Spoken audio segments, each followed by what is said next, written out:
আসসালামু আলাইকুম রহমাতুল্লাহি ওয়া বারাকাতুহু।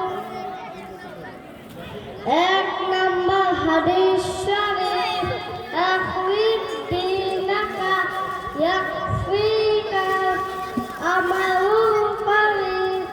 হাদিস শরীফের অর্থ, তোমার ঈমানকে খাঁটি করো, অল্প আমল নাজাতের জন্য যথেষ্ট হইবে।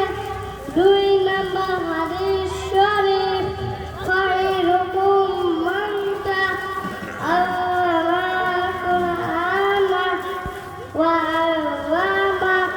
হাদিস শরীফের অর্থ, তোমাদের মধ্যে সর্বোত্তম ওই ব্যক্তি যিনি কুরআন মাজিদ শিক্ষা করেন এবং শিক্ষা দেন।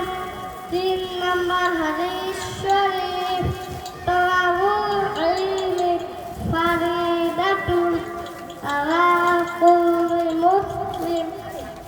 হাদিস শরীফের অর্থ, দ্বীনের তওয়াক্কুল করা প্রত্যেক মুসলমানের উপর ফরজ। চার নম্বর হাদিস শরীফ, আত-তাহুর শাতরুল ঈমান। পবিত্রতা ঈমানের অঙ্গ।